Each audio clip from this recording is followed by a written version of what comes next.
All right. I think we're live. I don't see it yet. Okay. Oh, I see the tweet. Oh, yes. We're live. You're live. We're live. Coming to you from. All right. All right. Ready to rock. Ready to roll here. We're live. 2 up and 2 down. This podcast is making me thirsty. I know all you loyal listeners, fans out there have been watching. Now we're actually going live. So we're going to do a 2 up and 2 down here. We got everyone here. Come on in. Join us in the chat. All that good stuff. Yeah, we'll give you a minute. You guys know the deal. This is for you. And listen, tonight we're going to do the Muffin Tops, okay? Season 8. We all know about Season 8. We all did our homework. We got notes. We didn't talk to each other. So this is, fresh. This is it, baby. All our 2 ups are fresh. All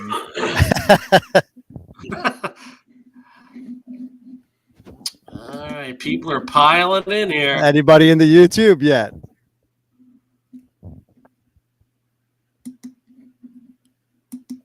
It's looking good. Where's that guy Eric? Where's Ernie? Where's our guys? Campy should be joining live as well. Definitely let us know live in the comments as we're giving our ups and downs and our grades, what you guys think. I'm sure you'll have your opinions. The Muffin Tops is a divisive episode, I believe. We'll see. All right. We almost ready? Yeah, I think so. I think tippy toe. Here we go, Schmidt. What do you say? All right, fellas. Welcome everybody to another episode of 2 Up and 2 Down, live version. First time ever doing this episode. So let's start off with the Muffin Tops with Tony. What do you got for your first up? I was wondering who was going first. Muffin Tops, 2 up, 2 down. For those that are new to our 2 ups, 2 downs, we have to give 2 positive, 2 thumbs up, 2 negative, 2 thumbs down for the episode. So easier said than done with some of these episodes. I'm glad I'm going first. I hope I'm not doing too much here. I know, Harry, I just don't want to go too hard on this one. I want to keep it as concise as I can, but there's not a lot of ups, so I got to be fair to my co-host here. I got plenty of ups, believe it or not. Go for it. Okay, all right, fair enough. I mean, my up and really to me the star of this episode, and really the only reason why this episode is solid in my mind is Kramer. I mean, Kramer delivers in this episode from the beginning when he says vaguely to Elaine when Elaine asks him if he remembers giving Peterman all the stories. He just goes vaguely. Great Kramer response. When he's at the Peterman book signing, he scoots over and Peterman's like, okay, party time's over. That's a great lie. The bite-sized Three Musketeers. I laugh every time at bite-sized Three Musketeers. I can go on and on, but I really think between the stumps and the war veterans, everything else, this is a Kramer episode through and through. Obviously, it's about the real Kramer, so you got that tied in. So it only lends itself to the fact that it's going to be a Kramer heavy episode. But yeah, I mean, that's my up. I think Kramer delivers. The K-Man delivers. That's my first up. Yeah, very good. Yeah, Kramer does an excellent job in this one for sure. So, Chris, over to you. What's your first up?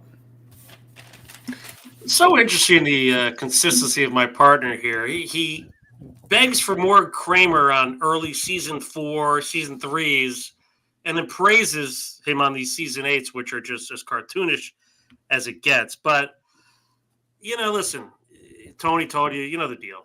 2 positives, 2 negatives. And again, these later seasons, we kind of draw on lines and things of that nature. Spike Ferguson wrote this one, we know. May of 97. If you recall, it's the second to last episode of season 8. So here we go. You know what? I enjoy I think it was the opening scene where Jerry's new girlfriend walks in. I believe she's the girl from the OC. Fine looking girl. The OC. And from the OC, yeah. And George's reaction is great. He goes, "Where are you meeting these women? When they get off at the Port Authority?" Pretty good line. For those who go to the Port Authority, But believe me, women like that are not walking out of the Port Authority. I'll tell you that. But for me, and then obviously Jerry goes, where you find these women Jerry says, right here, and he points to his heart.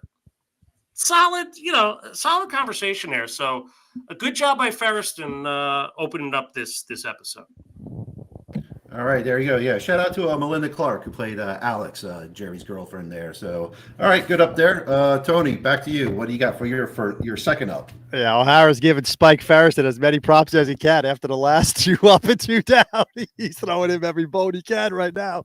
Yeah, Port Authority's a shithole. We all know that. One of the worst places on earth. Used to go there quite often with the red and tan buses.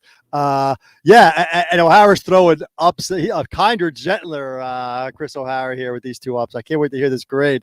But my second up is friend of the show, Rebecca De Mornay, Sonia Eddy coming in, just going at it with Elaine with the muffin tops, and why don't you just give them chicken skins and lobster shells, whatever that line is there. Delivers it so well. Love that they bring her back, or maybe this is their first time. I don't even know it at this point. But friend of the show, R.I.P. Just a great woman, and she really delivers in this episode. I think if I'm going to find it up, very much a season 8 episode where guest stars kind of bring out the best, and the main 4 aren't as strong. This is another example in my mind, and so Sonia Eddy gets my second up. Yeah, great mention there, because she delivers in her scene, and of course they bring her back in season 9 too for another role. So yeah, I had that marked down too. Sonia Eddy as an up for me. So Chris, over to you. What's your second up? Yeah, Sonia Eddy lights up a room, lit up our podcast. Probably lighting up heaven right now. Rest in peace. And yeah, Tony's got a good theme there. The main 4, he took 2 of my ups, of course, but I'm gonna go the other guest star, the girl from, I believe, Melrose or 90210, Rena Sofer, who, I liked her. I didn't love the whole theme of that, but I think she played her part that she was given well, right? And I love the line, "George, this city will eat you alive." I love that line. I've used it before, but the city will eat you alive, and meanwhile, you're from New York. We get the whole gag. And like I said, a lot of these ups may turn into downs if you know where I'm going with that. But like Tony mentioned, guest stars lifted it. I think Rena Sofer did a really solid job. I never really understood if she was dating George or what that whole thing was, but we can get to that when we get to it. But she's my second up. All right. Thank you, Chris. So those are the ups. Tony, back to you. Let's start the downs. What's your first? Yeah, not seeing much participation here from our fans. Chime in if you liked our ups. Downs. Listen, don't have a lot of written down per se. It's just kind of an overall vibe of this episode, if you will. I got to call a few out though. I hate to do it. I just hate to do it. But I think O'Hara's going to agree with me on this one, so maybe I'm taking one of his. But I got to give it down to Littman. I mean, we love Littman. This sort of ruins him. I mean, every half-wit sitcom star has a book now. You know me, I hate inside jokes when they start throwing these weird inside jokes. Like Peterman's not a sitcom star. He writes for the catalog. Hey, what are we doing here? That doesn't make any sense. And then the Muffin Top store, by the way, he opens the store in a day. The whole thing's up and running. Everything's ready to go. I mean, that aside, just the fact that he takes the idea and just kind of, even Elaine even says that I had respect for you. I lose respect for you. I know that's the joke. They bring him back a few times and they kind of ruin him late on when they bring him back with the Boggle game and his son.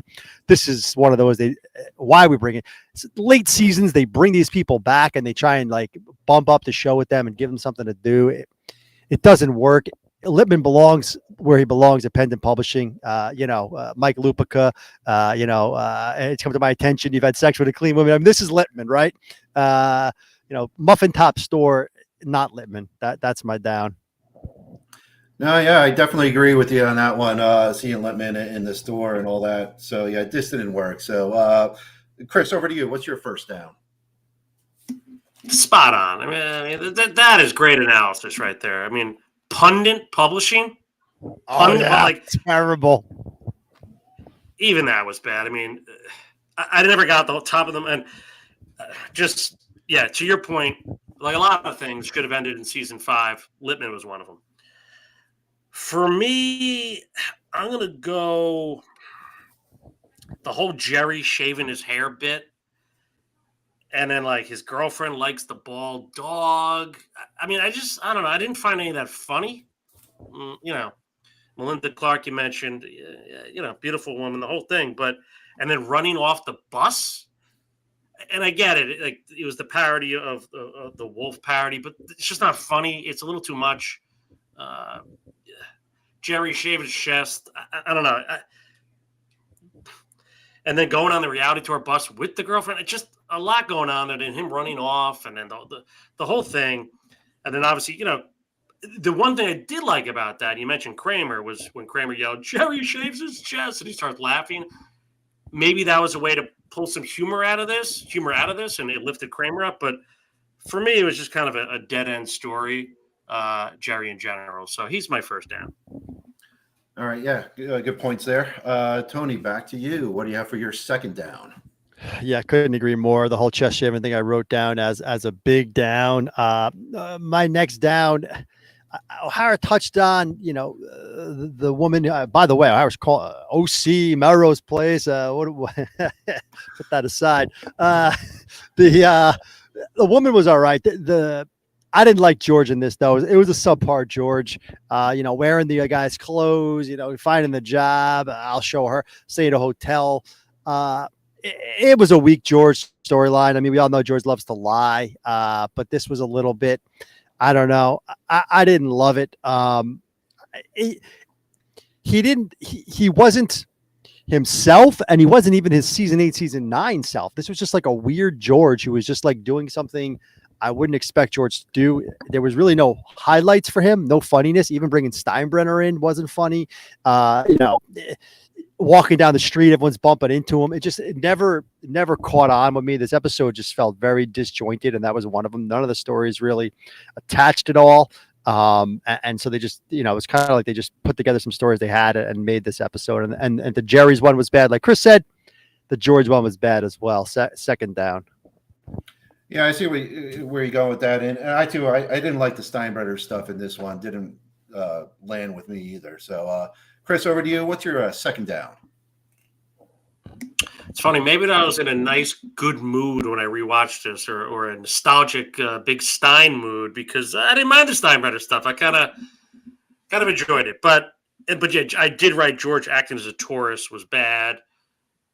But let's put it this way: to your point, Tony, he didn't bring it down like seasons 8 and 9 that we remember him. So it didn't fully pull the episode down.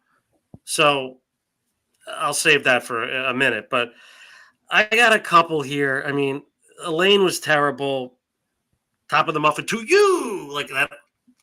That one almost bothers me as much as I mentioned the bisque. There's little Elaine lines late that just gnaw at me.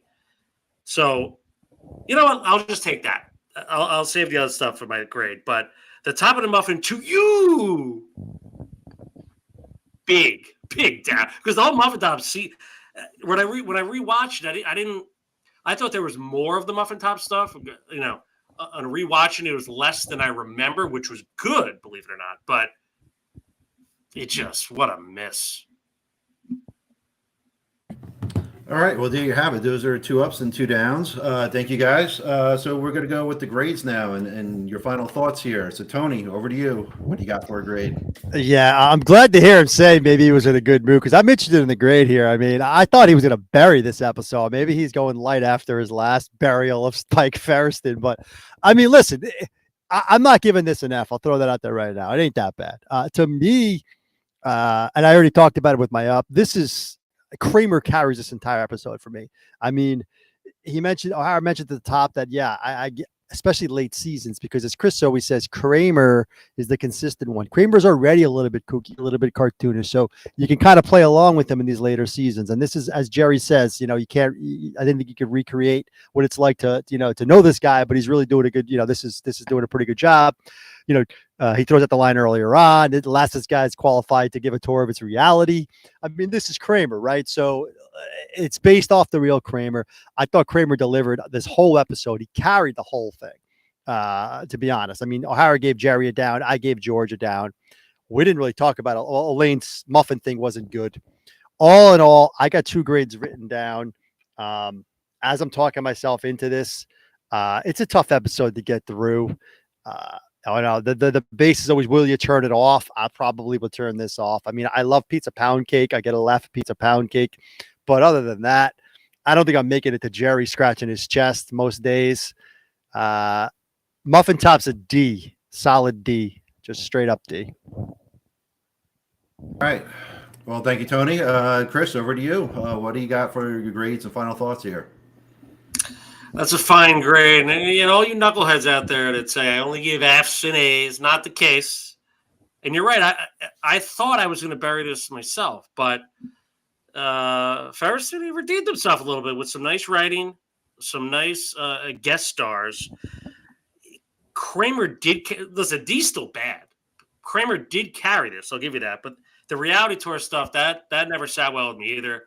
I get it's based off Kenny Kramer, but Kenny Kramer can pack a bus because he's talking about Kramer. This guy's talking about Peterman. Who the hell knows Peterman and his catalog? Nobody. For him to pack the bus and then the Jiffy Park, enough. Just stupid. And they built the whole show on it. Now, with that said, the Peterman book signing, good. Musketeers, solid. Jerry and George, some decent conversation. They ruined Littman. Elaine wasn't good. Sonia Eddie was fantastic. I got to agree. I'm with Tony here. It's a D. It's not an F. You're right, though. I'm not watching it. I almost went D- the more I think about it. I almost went C-. But I didn't because I'm turning it off. Yeah, I mean, listen, top of the muffin to you. Exactly. That makes it a D no matter what. I don't care what else happens. So for me, again, second last episode, season 8, they didn't give you much. But again, when I say it's an F, all 4 definitely aren't on all cylinders, but Elaine and George anchor it down, and George didn't really do that in this. So D for the Muffin Tops. You're on mute, I think, Schmid. Are you on mute? Can you hear? Oh, I'm sorry. Yes, I was. I didn't want to working out the kinks, folks. But yeah, we got a comment from Jonk Productions that says, D, what do you guys, boo hiss. So, any redeeming qualities other that could bump it up? Because unless John could give us his own grade, what he thinks it is.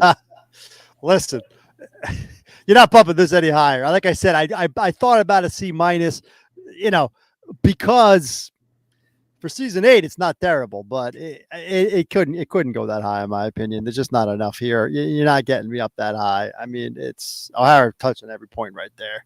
It's got to be D level or lower. All right, fair enough. Absolutely. Listen, folks, thanks for joining us, folks, live. We're gonna try to do some more of these throughout the year. We'll give you some more notice, but great job, everybody. Yeah, D, Schmid, I tell you, I no redeeming qualities here outside of what we said. I know our fans do expect more, but no, this is a great initial run of 2 Ups, 2 Downs live. So yeah, this was fun, guys, and I hope we get more people to join, and we'll see everybody at the next episode. All right, see you guys.